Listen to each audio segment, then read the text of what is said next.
Now that we have everything set up on the project show page, let's get to the show page for the tasks. So I'm just going to type in tasks show. Okay, so right now it just has our empty template, which is fine. We know that because in our controller we have access to the task value. We shouldn't have to update anything on that side. And we also have access to project because we have our set_project method. So I'm going to here just test this out just to make sure everything's wired up. It's usually a good thing to do. One practice that I've seen is where a developer goes and builds a ton of code without testing anything out, and the problem with that is when you do that, when you run into a bug, you don't really know at what stage your bug is located. That's why I try to do very small incremental steps, testing them, maybe not thoroughly, but at least testing them a little bit along the way. So let's see this for task. Let's do our task title. And we'll put a HR tag just to separate it. Get our server running. And as soon as that starts up, we'll open up the browser. And now I believe we were at 13 is the one we had those ones added on. Perfect. Okay, so now if I click this, I should get this ASDF. ASDF is the title, and there we go. So that is all working.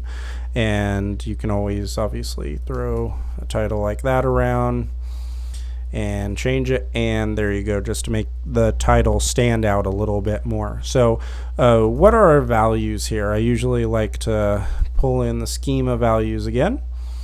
So I'm going to pull this in and say, okay, we have our title, we have our description.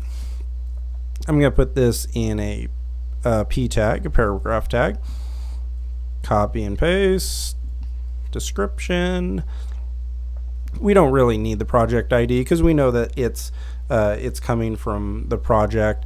One thing we may want, you notice how we don't have a link back to the project. That would kind of be a nice thing to do.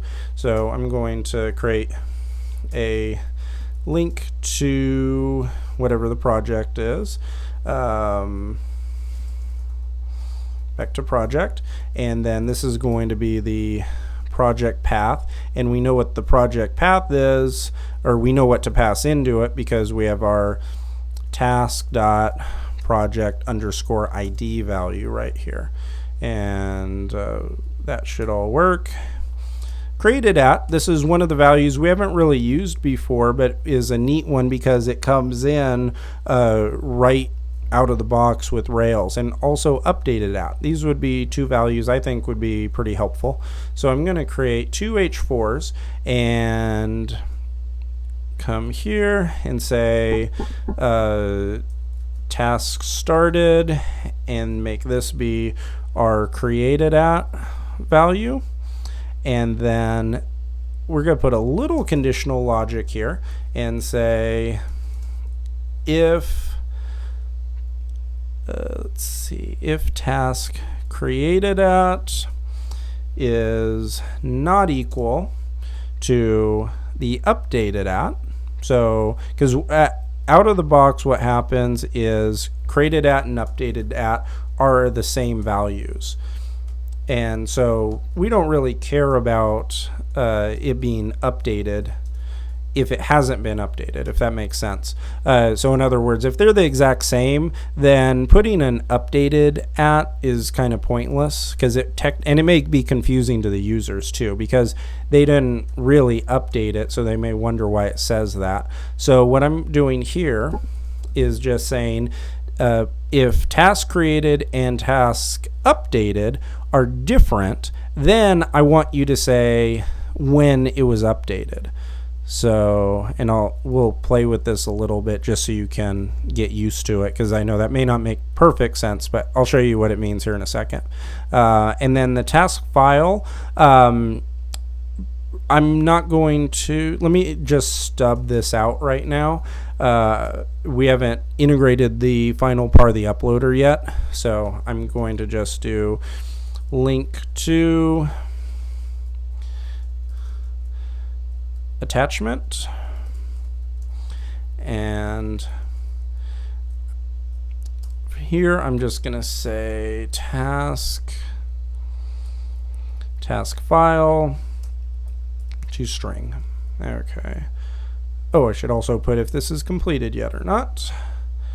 Let's see. And I'll put here if task dot completed is set to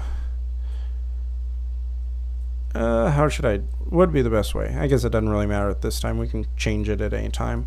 I just want to know the best way of putting if it's completed or not. So you can do it however you want at home. But I'm just going to say if task completed is set to true, then do whatever's here, else do whatever's here. So there's a few different ways you could do this, but I'm going to just make it simple and put in a paragraph that's strong, which means it's bold. There we go. And I'm going to say if it's completed, say task is completed, and if it's not, task is pending. You know what? And instead of strong, I'm actually going to make these italics. There we go. Okay, so that has, I believe, everything. So that was a bit of work. So let's see how this all looks now. Back here. Okay, we don't have any errors, so that's good. Our attachment won't go anywhere because we don't have this link built into it yet. And, you know, in fact, this is kind of confusing because we don't want a link that says attachment if there's no attachment, because a lot of tasks won't have one.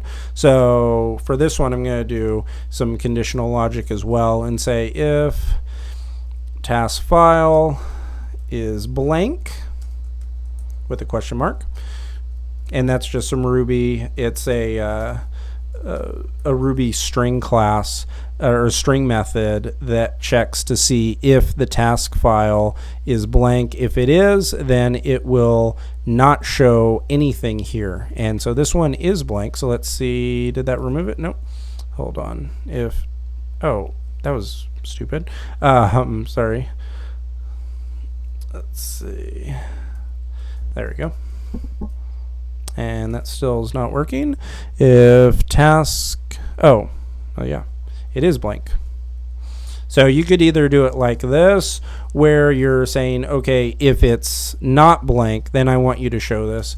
Another way that's would be popular with Ruby would be if you did, unless this is blank, show this, and it's blank, so it's not going to show. Okay, so we have this. We know that the attachment deal's fixed. Let's test our project. Is this working? Yes, that takes us back to the project we want to go to. And then, okay, the task started at is there. And notice that we didn't update anything. So our updated at, that this part is working, because we don't want this to show if the updated and the started at times are the same. Now, one last thing I'd like to add here, and it's a way we're going to test the whole created at, updated at conditional, is I want to add a edit clause or an edit link. So I'm going to say, if I can type it, okay, link to edit. And here I need to get the edit path, so let's come back here and say rake routes, grep task, and let's see what our path needs to be and what arguments it needs in order to edit it. So the more you do this, you will get very used to it, and you won't have to do this rake routes deal quite as much, but I like going through it for a course like this so you can become really familiar with it. So okay, so I want to find our edit action, so that's this one right here.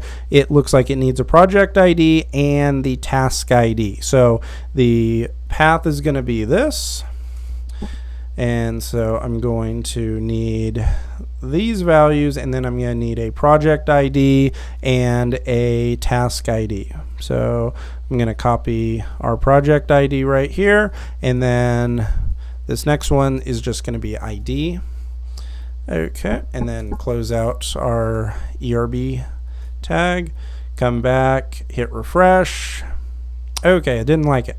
Undefined method. Oh, I forgot to put underscore path. Come back, hit refresh, and that worked. So now we have our little edit link here.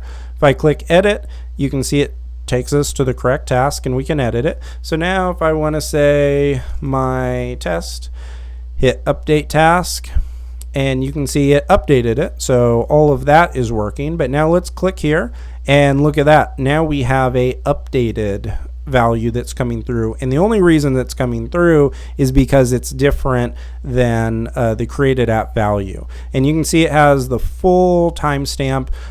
We can customize this however we want using some different built-in Ruby methods. A string for time method will let us manage this however we want. We could grab just the year, we could grab the date, we could grab the time, we could change the timestamp to be an AM PM versus a 24-hour timestamp, anything like that. So this is how you can manage it. So great job, this is all working perfectly. And in the next video we're going to start or finish actually integrating our file uploader so that we can build attachments and integrate attachments in, use the carrier wave gem, and really wrap this entire section up.